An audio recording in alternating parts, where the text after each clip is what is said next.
All right, folks, welcome. Thank you so much for joining us for another episode of The Well-Rounded Musician with Alexa Tarantino. My name is Chloe Dreyfogel. I am the video editor here at Jazz at Lincoln Center, and I'm going to be hosting and moderating tonight. Tonight is a very special episode as Alexa is joined today by vocalist and friend of Jazz at Lincoln Center's, Cécile McLorin Salvant. Together, they will discuss what it means to be a well-rounded musician and how they're each making the most out of quarantine. We will then open it up to questions from all of you. And when it's time for Q&A, I'll hop back in and explain how to do that. In the meantime, feel free to leave a comment on Facebook or shoot me a message here in the chat on Zoom. That all being said, I'm going to turn it over to Miss Alexa Tarantino. Enjoy, everybody. Awesome. Thank you, Chloe. Great to see you all. Happy Thursday. Welcome back to the Well-Rounded Musician. And happy to have one of my best friends, favorite people ever, Cécile McLorin Salvant. Hey! He's here, people.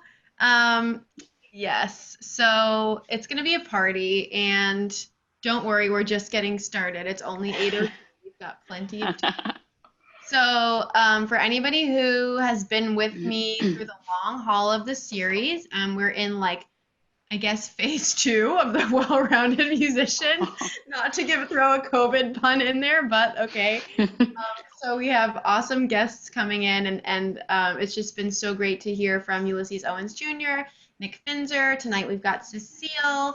Next week we have Riley Mulherker. So the whole crew is in here, and we're excited to chat and answer any questions that you might have. So Cécile, welcome, darling. Thank you. I'm very happy to be here. So you're one of the last people that I've seen in real life. Yes. Because we were on the road. So do you want to fill the people in on the drama that ensued while we were on the road? I feel like it's a good story for people to hear, because you are traveling so much and working on so many different things. Tell us what happened and what you've been up to in quarantine, or the highlights. So the very last tour that I did was with this large ensemble for a musical fairy tale that I wrote called Ogress, arranged by Darcy James Argue. And Alexa plays, I don't know how many instruments in this. I'm going to guess, wait, 5, 6. 6. Yeah, you're right. 6. Okay. So we were already a little bit stressed out about COVID-19. I remember Alexa was the only one with a mask. She had a nice little N95 mask. She was the only one wearing it in the airport. Little did we know at the time that, in fact, she was correct. You remember that, right? You're like, should I wear this? Is this okay? This is maybe a little excessive, right? Yeah. And now, I mean, think about it. Trendsetter. Trendsetter, absolutely. So we did one gig. We started in Davis, California, where, I don't know, maybe a fourth of the audience was there. It was already kind of scary, but people came out. I mean, not a lot, but they were very supportive, the ones that did come out. And then we had a gig in Oakland next. And so we were in Oakland and things were getting bad. I think there was a cruise ship that just not landed, docked. Is that the word? Yeah. Full of COVID-19 patients. Great. It was we didn't know what was going on. And you guys sound checked. I was coming in a little bit after, since I sound checked last. And at the end of all of the instruments sound checking, the city shut everything down and we were told that it was over. So we played a gig at Angela Davis's house and then figured out how to get back home quickly because everything was little by little disintegrating right before our eyes and we didn't know what to do. It's so funny. We had no masks. we thought that washing your hands, kind of singing happy birthday. What song were we singing? Love on Top. That's Love what you on taught Top. us. Yeah, that was our hand washing song. You taught us that. Yeah. So it was crazy. Completely. But And I have good memories from it. I have good memories. so since then, since we're not touring, what is filling your time? What are you up to? I've been doing some piano, some sight reading. I'm learning Bach's, or Bach, however you want to call them, Toccata in D minor, which is absolutely gloriously, incredibly gorgeous. So I'm just going through that really slowly because I'm not good at the piano at all, but I'm just taking my time, going through it page by page, little by little. Nice. But it's just so fun. I've been doing quite a bit of embroidery. I'll show you. Hold, please. So where is it? So I kind of, with this piece, I'm gonna have to like walk across the screen, like. Wow. Hold on. So, like. Amazing. It's upside down. Wow. Anyway, it doesn't look like much, but it certainly has taken a long time. So right now what I'm working on is this little lady here, and that's probably going to take a few days. And this is some fun little etymology right here. Wow. Going to the word bombast. And then this is a very ancient alphabet that I found online and that I thought was quite striking. Wow. From 8,500 to 5,500 years ago. So you're busy. You're busy over there. Well, then I'm watching TV. I'm watching Veep. I'm watching I'm watching The Watchmen, or Watchmen. I don't remember what it's called. I'm watching movies. I'm watching my all-time favorite movie, I think. Rewatching it. It's called Children of Paradise. Ooh. It's from, I think, the late 30s, 40s. It's French. It's incredible. It's 3 hours long. It's like a French Gone with the Wind, sort of, set in Paris. Ooh. But set in I think early 1900s Paris. The main character is this incredible character. I mean, there's like dialogue, like at some point so there's a romance between these two characters. I mean, there's a romance between a lot of characters, but between these two characters, and she laughs, the woman laughs, and the man who's in love with her says, "I love your laugh," and she says, "I love my laugh too. What would I be without it?" And I'm like, yes, absolutely, agreed. What would we be without laughing? And what else? Oh, I have been, I'll show you guys the books that I'm doing now. Patricia Highsmith. Okay, I'm reading this one, Animal Lover. Is everything everything is No, that's inverted? Good. That's good. Okay, Animal Lover's Book of Beastly Murder. It's very fun. It's very nasty. I really like Patricia Highsmith because she's nasty and mean and funny. And I'm still trying this book. I got this book. Well, actually, I started reading it when I was 12 years old. I got it from my middle school library. I got the first tome. There's how many tomes? 7. And I gave up, and then I tried again when I was 20.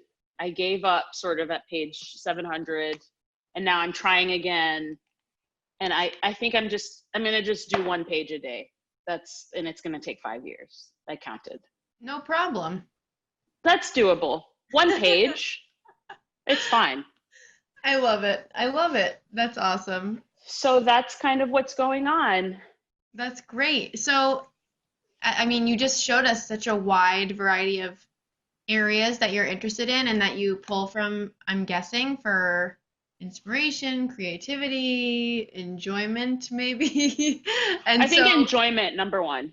okay, enjoyment. So to me, that's like a completely, this whole show is about, the well-rounded musician, or maybe not even musician, the well-rounded just person, and having different avenues that you pull from, whether it's to create your career or just for your inspiration, for your education, whatever it might be. So I feel like you have a really unique just set of things that interest you, and I'm always learning. You're like watching a new movie, reading a new book, telling me about a new person that I should know about. So for you, does this all influence your work, or do you feel that, and I mean, I know you and I talked about this in an earlier Q&A, but I mean, do you resonate with the idea of being well-rounded, or do you just kind of like to do one thing at a time? Do you think it's not necessary to be well-rounded? How do you feel about that? I feel like I don't use enough of the things that I'm consuming all the time in my actual work and in the things that I'm actually making. Like in my music, it feels like it's such a small, the things that I do musically are such a small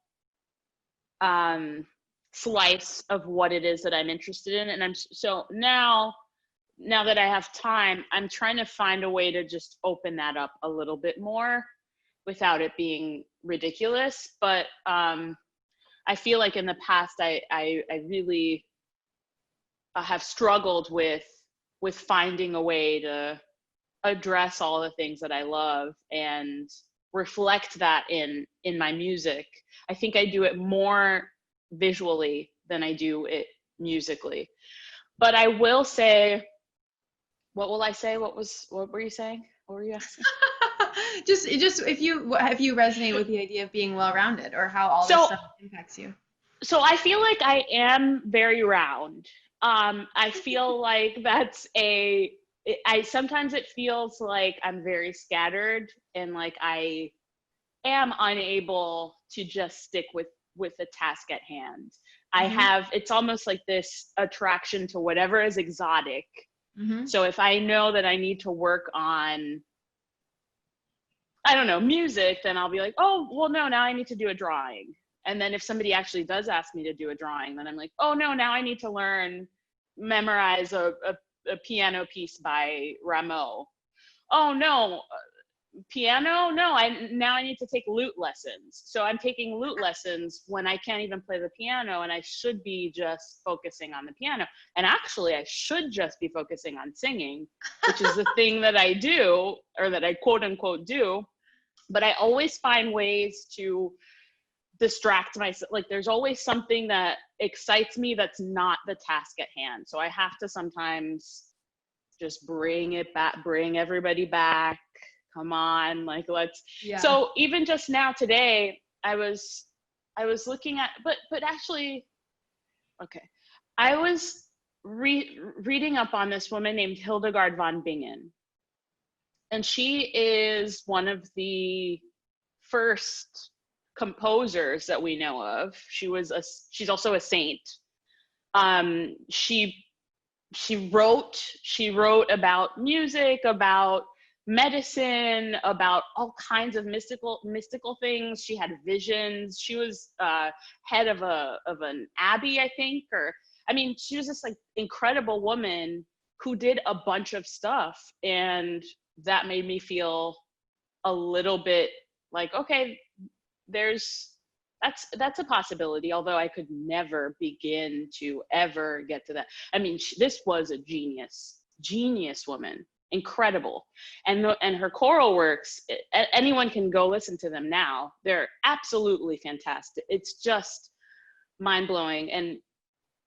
And her illustrations, she did illustrations. She did these incredible illustrations of her visions, of her religious visions. She she invented her own alphabet and language. She had her own particular language that she spoke with the nuns. And like there's a list of words that she invented, and along with that, an alphabet. I mean, to me, that's well-rounded.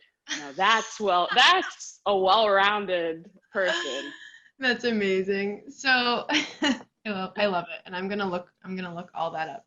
I just told you. That's exactly, you're always giving me something new. So then, with all of these different avenues or elements that interest you, do you ever feel burnt out? And how do you deal with managing your time between all of these things?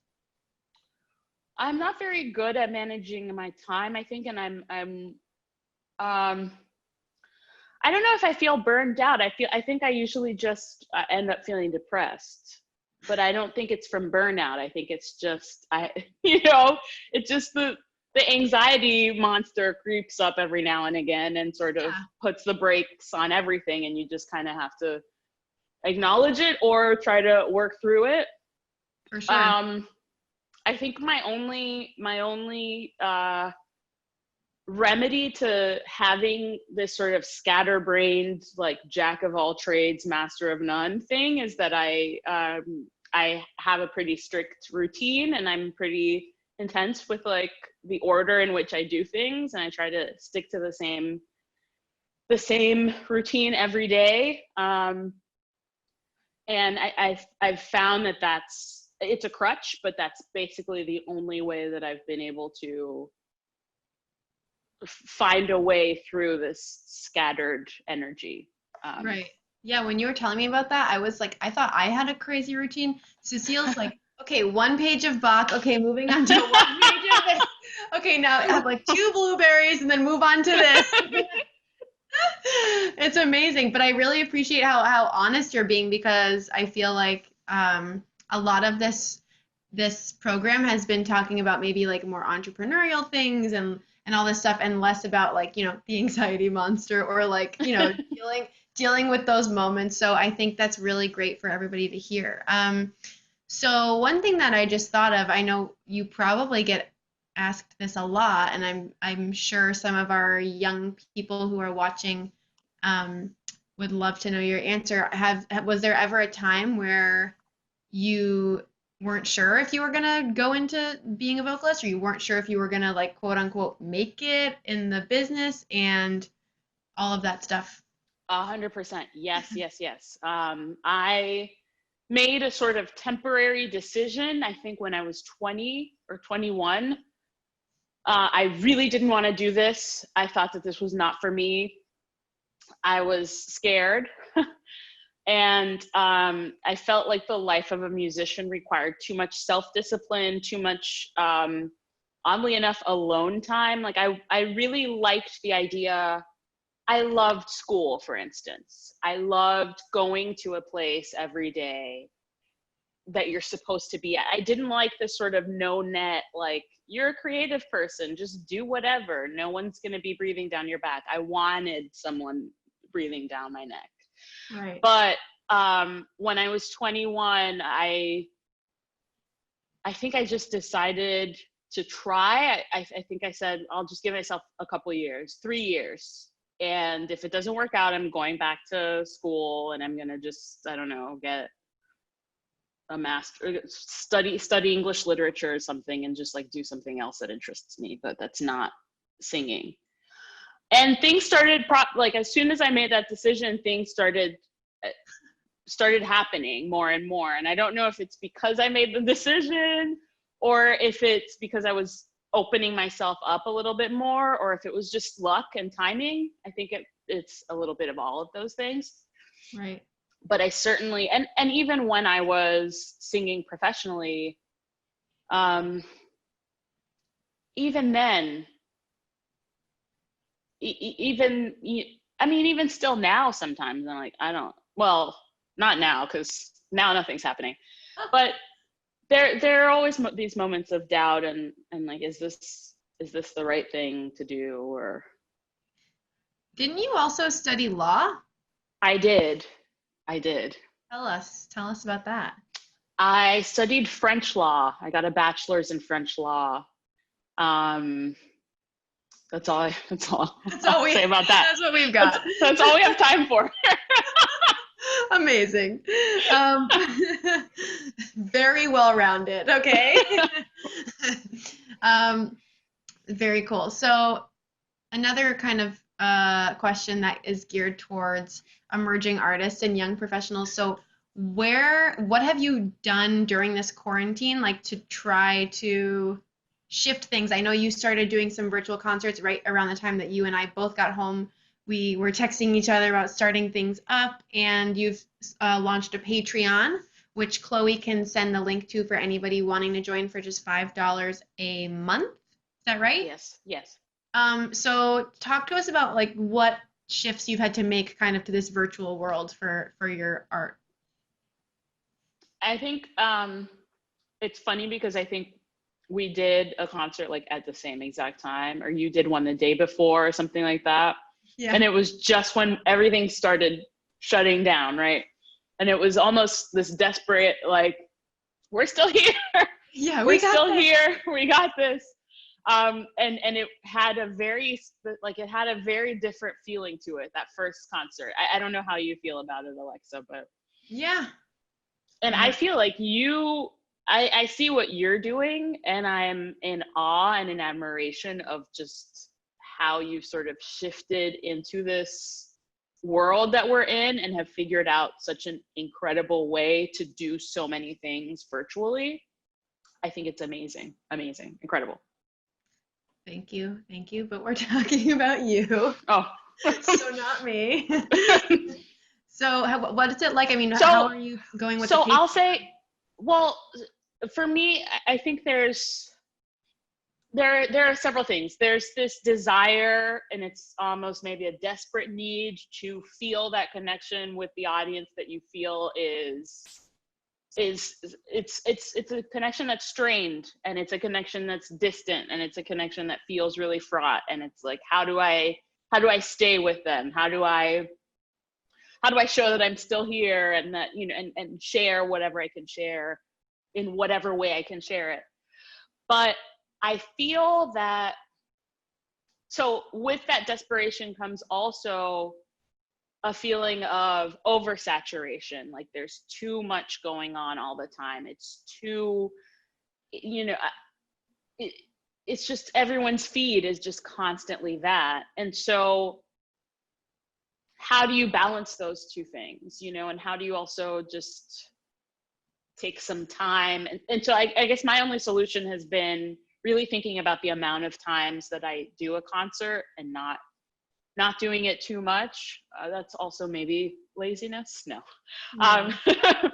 But I think just being mindful of, like, I don't want to oversaturate people with me. And so I think that's the reason why I sort of decided to do things separately on Patreon, so that whoever wants to see it, they can just go there. They don't get it, on their social media. And also, I'm getting tired of social media, I have to say. Yeah. Who isn't? I'm totally with you. I think that's like a hard thing that I'm trying to balance too, which is like you feel like you have to be posting all the time, and then you kind of get sucked into down the rabbit hole of being on social media, and then you think about this time is actually, provided everybody's like healthy and safe, kind of a gift, because it's a time for everybody to reflect and work inwards, and like, do we really want to be spending all our time on a screen? So yeah, I feel like it's a hard thing to know how to balance it. And I think just with time and, unfortunately, we're just going to have more time like this. We'll figure it out, I guess. So when and if things ramp back up, what are your hopes for your art? Like, do you just want to get right back out there on the road? Are you thinking of doing some other things? Tell us a little maybe about Ogress. So I am trying to make Ogress into an animated full-length film. And it is challenging, but I think this is just going to be something that's going to take years to make, years to even get a yes to make it. So that's occupying my mind, but that's still, oddly enough, I mean, not oddly enough, obviously enough, an animated film is a virtual thing. It can be made, it has nothing to do with people being near each other. This is something that can really be made isolated.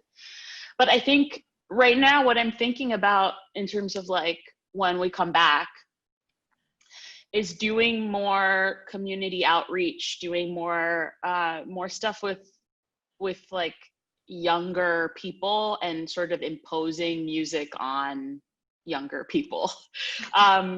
And not just waiting for people to come to the gig. Like I want to do stuff with schools. I want to find a way to build my tours around young people, like going to schools. And I don't know how or what, but I've just been thinking about that more and more, because I feel like I've been really lucky to just be able to tour and do these performances for audiences that come in and see the show, but I want to find a way to supplement that with something that's a little bit more proactive.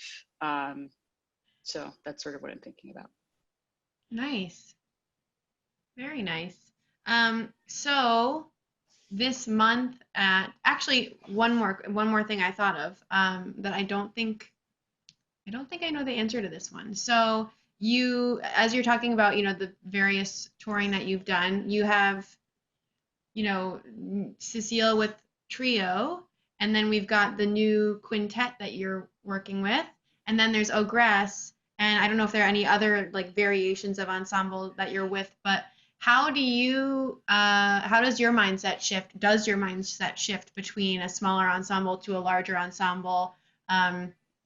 What are you focusing on as you're shifting between those different things? They might call on different things for you. Yeah. Well, there's also duo. So we're going from oh my duo. God, sorry.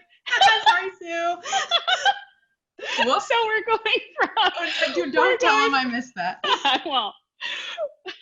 We're going from duo to Largo. To Largo. And I think the largest ensemble I've played with was the Metropole Orchestra, which was really fun, but also it's very weird to be on stage with a bunch of people and then you get off and you are so far away from some of the people that you just like, oh, were we playing together? Like, it's insane the amount of musicians on that stage. So I feel that with a larger ensemble, it's typically more arranged. So there's more, I don't know, it's not that there are more limits, but I mean, you can't really just repeat a section or go back to the verse the way that you can with a duo setting. Right. I think the more people you add, the more coordination it is. And there's a moment where it becomes so many people that unless everybody's just playing free, it's just hard to, oh my God, that cute little doggy. I'm sorry. No. Oh my gosh. No. All right. Sorry. So yeah, I feel like when I'm, and it also just depends on the people too, the people that I'm playing with. I mean, some people intimidate me more, so I take less risks. Some people intimidate me less. I feel more comfortable. I take a little bit more of a risk. And then it also depends on like the length of time I've played with the people. Mm-hmm. So I think it's just a lot of factors, but I do feel like when you're working with a really specific arrangement, a really specific amount of times that you're singing the thing, then the variations, the fun, the improvisation, whatever it is, happens in a smaller area.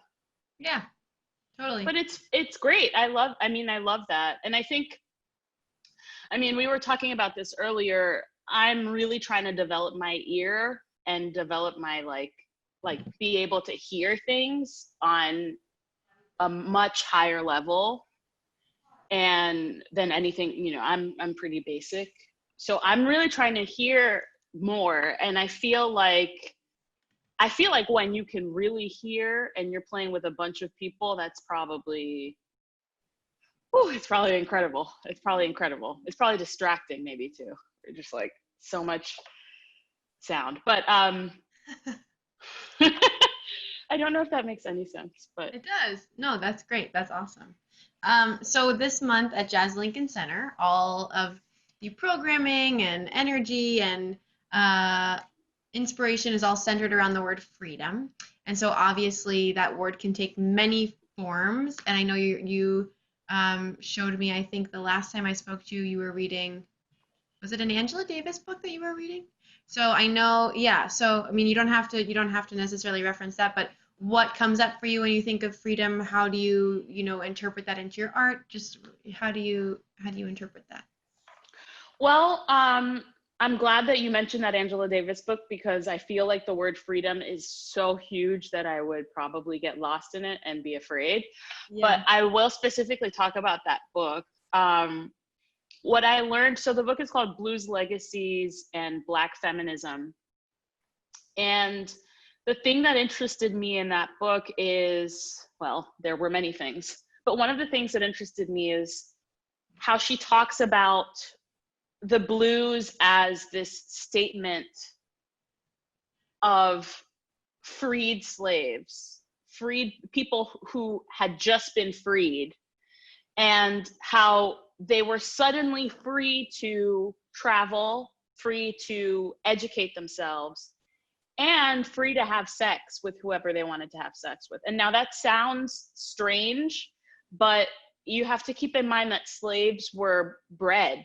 I mean, they were romantic, like there wasn't a romantic idea of love or go on and have sex with, have a relationship or a sexual relationship with whoever you want. This was really bred like animals. And so when slaves were freed, there was suddenly this, and she particularly talks about women's blues in the 20s and 30s. And they were suddenly able to decide a little bit more. I mean, they weren't told by someone who they needed to quote unquote breed with. And so a lot of these incredible blues from that era talk about this choice, this freedom in travel, freedom in who you choose to be with, how many people you choose to be with. Mm-hmm. And I think that's something that's so powerful about the blues. And it didn't really occur to me that it was like the fact that we have the blues is actually a marker of freedom, a marker of some semblance of freedom, because outside of that, I mean, outside of the ability to have a free body, there was a lot of financial strain. These people were coming out of slavery, were extremely poor, and in some ways not free at all. But so anyway, that's what I could say about freedom as it relates to that book. But the idea of freedom itself is something that makes me dizzy. What is it that Nina Simone said? Freedom is not having no fear. Is that it? Somebody nod. Sorry, I was muted. Is that it? I might be wrong. I don't Maura know. Grace, is that it? I'm sorry to call you out, but I see Maura you right there with. I saw you with that dog. I love that dog. Sorry. My dog came when you said that. My dog came down, and it was like I was muting myself. It was a whole thing. Oh my god. No, I really want to read that book, and it's totally interesting to hear your perspective, and of course, from Angela. And I think it's amazing that you two are. That's so cool that you're close. I mean, that she's a person for you. It's amazing. I mean, and way to bring it full circle, Alexa, that actually Angela Davis was our last concert ever. I know. So that's how we bring it full circle. Yes. Namaste. Love Angela Davis. I just, yep, that's perfect. Beautiful. I'm all namaste now because I did some yoga. Everybody just bear with us. Yes, Cecile, Yes, Chloe says, I'll tell you what freedom is to me. No fear. Yes, thank you, Chloe. Thank you, Chloe. So let's open it up, Chloe. Let's open it up to the people. Let's chat. Let's see what questions we've got. Yes, let's open it up to the people. Thanks, guys. Thank you, Cecile and Alexa, for that. Thank you to the dogs that joined us. Both on I'm sorry. both on screen and off. Lots of dogs. We've got lots of love coming in from Facebook. Everyone's like so relatable. Getting a lot of that. Nice.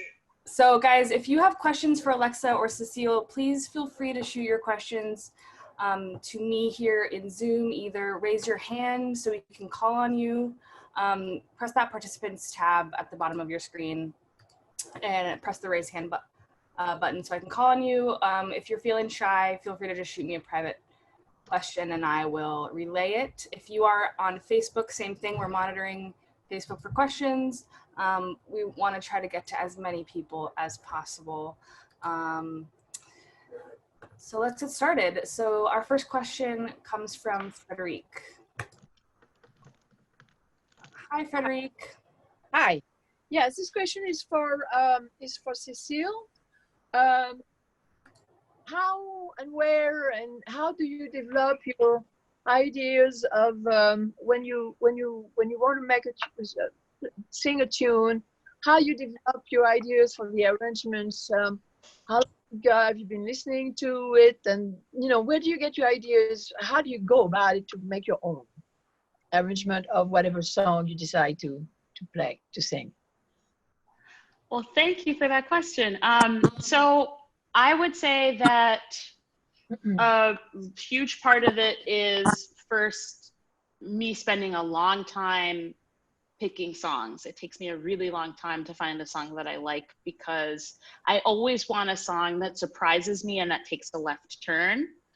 But once I've chosen the song, typically what I've done is just bring it to whoever the musician that I'm working with and say, can you do an arrangement for me on this? Very rarely, or actually most often when I'm singing my own song, when I've written a song, I will have, within the writing of the song itself, there's some kind of arrangement that is clear. A song like, I guess, Fog is something that I'm thinking of that I sort of wrote it at the piano, so the arrangement was built into it, I guess. And I mean, also when I'm singing duo, you have to keep in mind there are no arrangements. I mean, it's just, we play it and we figure it out on the spot. So shout out to Aaron Deal, Paul Sakivi, Alexa Tarantino, Sullivan Fortner, Darcy James Argue, Vince Mendoza, and the many, many other, John Clayton, and the many, many other arrangers that I am so lucky to be able to work with and that are just incredible at making the song resonate and not distracting from the meaning of the song and the story. Thanks for your question, Frederic. Thank you, Frederic. Oh, I unmuted you for a moment, but there you are. Yes. Thank you very much.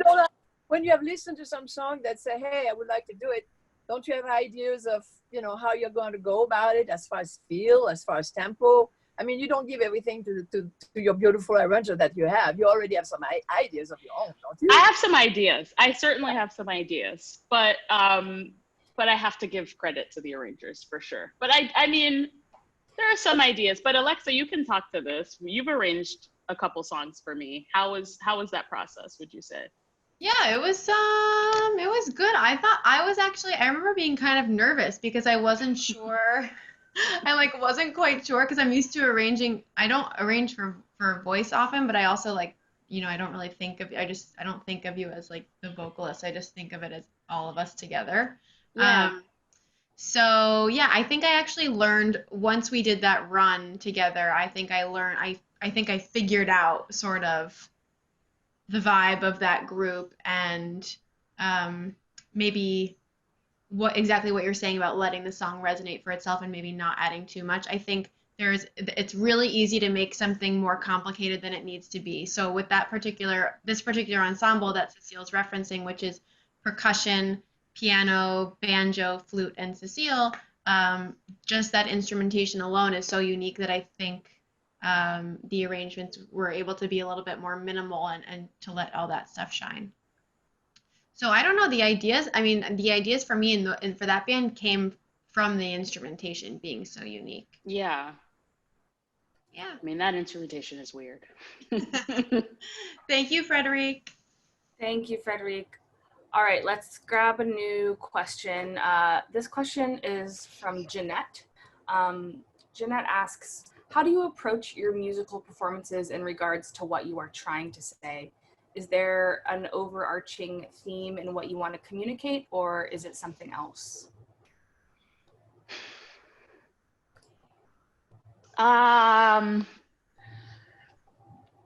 Is there an overarching theme? It's really, I feel like overarching themes can actually be quite contrived. Like if I were to say, this is the overarching theme of everything that I do, I think it would be a lie. And I think I would actually be constructing it after the fact. I think there are things that I'm attracted to. I mean, there are many things that I'm attracted to and ideas. I am really interested in irony and double meanings and triple meanings and words and how words can be twisted and how the meaning can be wrung out from words. Like I was saying earlier, I really love a left turn. I love just a out of nowhere, something changes, the mood shifts in a song or in anything, in any piece of art. There's something that shifts the whole entire mood. I'm sorry, what was the question? I feel like there were a couple questions. Yeah, it was, how do you approach your musical performance in regards to what you're trying to say? I think up until now, I've been quite instinctive with it. I've been driven by the words and the stories and the characters that I'm trying to embody. And that's sort of been my guiding light. And I get distracted. I think I certainly get distracted by desperation to please the audience, fear of boring the audience, fear of boring the musicians that I'm with.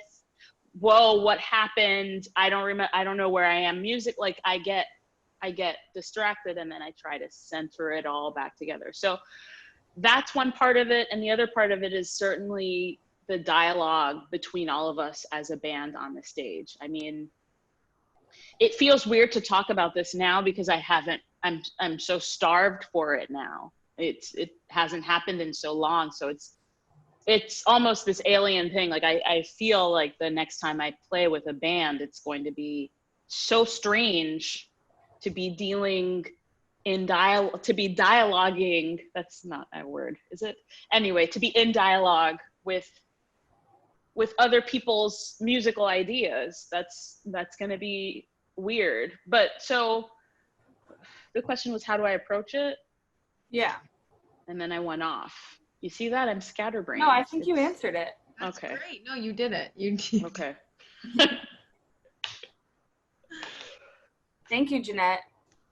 All right. I like this question. This question is from Camille on Facebook. And Camille asks, what is the thing you both love about your craft? Please, Alexa.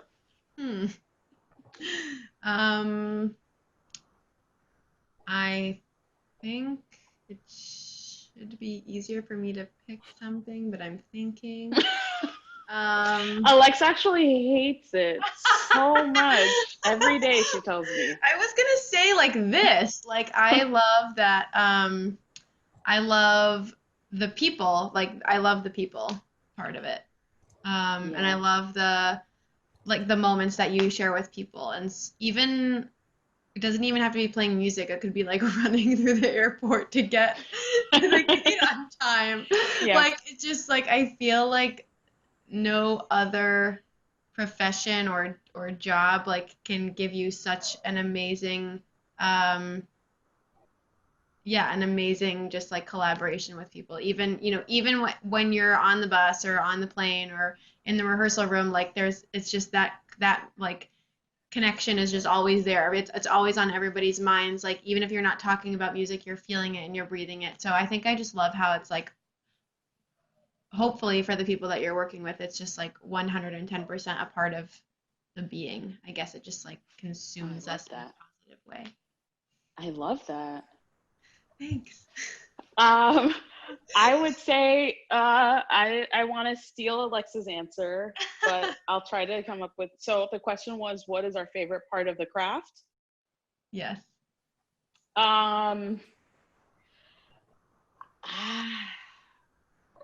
What is what you love about your craft? Oh, what we love. Yeah.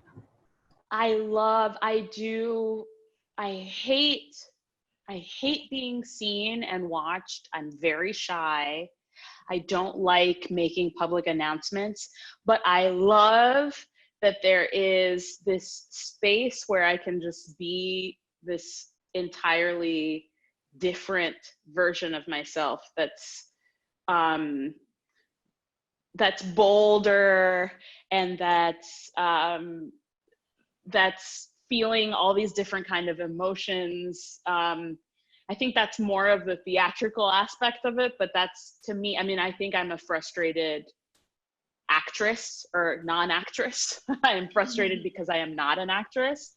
And I love telling a story. I love telling a story, but I hate doing it in a casual setting. I will not be telling a story in a casual setting, but I love telling a story. So this is kind of the perfect cheat to be able to do that. And then I am stealing Alexa's. I do love the people. I do love that camaraderie. I love that we're surprising each other every night and that we're pushing each other. And I love also that, I mean, I guess this is not specific to music. I think it's anything that you do, where the more you work at it, the more you discover, like, it's just every day you can learn more about it and be better equipped, but you still see that the horizon is still so far away. Like there's no way you'll know all that you need to know, but every day you can get a few little nuggets, a little speck here and there, and that makes you more equipped to actually have a conversation with people in a totally different language, in an unlanguaged language. Awesome, that's great. Thank you for your question, Camille. All right, let's take a question from Emma here. It's almost gone.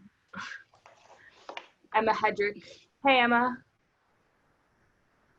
Hi, thank you so much for having this, and both of you for all of your thoughts and making this space. My question is just, how would you suggest diving deeper into interdisciplinary performances, and if you had any recommendations of things to check out?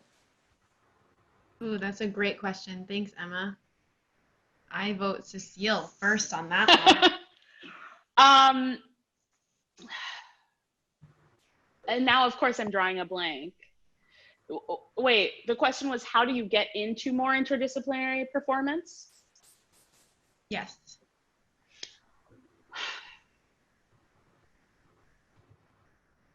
Well, I feel like the way to get into any kind of performance in any kind of way is to consume it first and to love it as an audience member. Some people would disagree. Some people would say just jump in and do it. But I am first and foremost somebody who's a fan of art and performance and multidisciplinary work. Somebody that I think of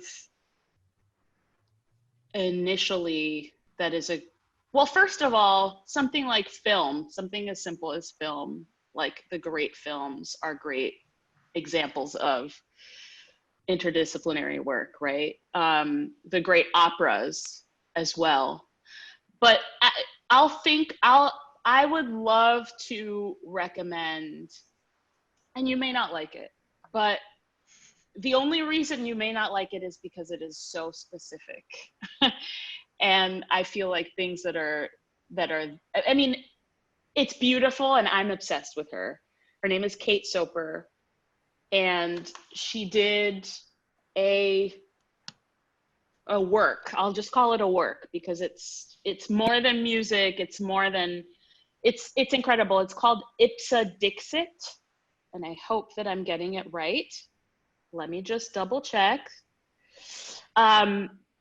But she is so interesting, and somebody that seeing her work, I mean, not only did I enjoy it, because I do like enjoying things. I don't want to be challenged all the time. I like to enjoy. But not only did I enjoy it and thought it was hilarious, but I also felt it's going back to that idea of freedom. There is such freedom in what she does, and you see that all of her interests are in the work, or not all of her interests, but there's such a wide range. Another person that I think of that I highly recommend is somebody like Anne Carson. Incredible poet, incredible.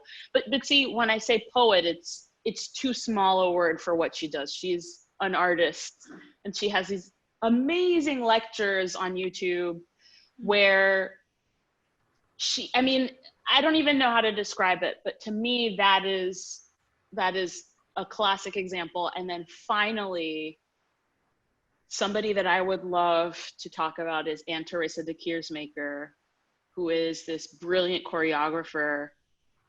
And you may not see it as interdisciplinary, but she has musicians on the stage, in the middle of the stage, with dancers around it. And to me, it feels quite interdisciplinary. And there are things in her process in terms of how the music is in relation to the dance that are really fascinating and really exciting.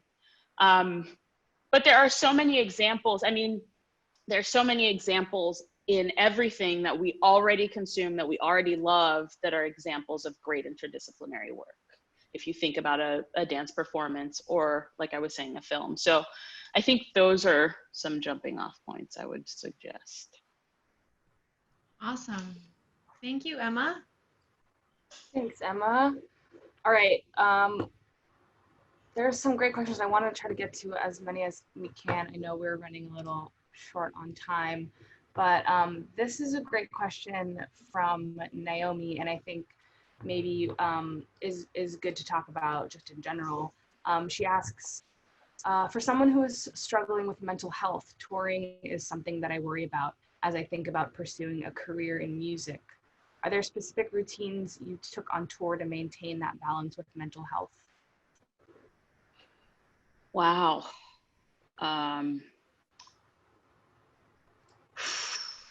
That's hitting me hard. That question's hitting me. I feel like I've been sort of blindly grasping at whatever it is that gives me a sense of balance and groundedness in a schedule or a life where, in fact, you do wake up and don't know what city you're in, what room number it is. You wake up and think that you're in your childhood bedroom and realize that you're in Japan. So it's a sense of groundlessness for sure. And I've been, just like the rest of everything that I do, very instinctive about how I remedy that and how I give myself comfort. But I think there are some people who actually are really great to ask about this, people who take the time to meditate, who exercise. I mean, certainly, like for me, one thing that's been life-changing is just as simple as going for a walk every morning on tour, no matter where it is. if it's on the treadmill in the gym, and it is a stroll on the treadmill in the gym. I am strolling at a very slow pace with a coffee in my hand. But I don't know. I mean, Alexa, help me out here, because this is No, it's an awesome tough. Naomi.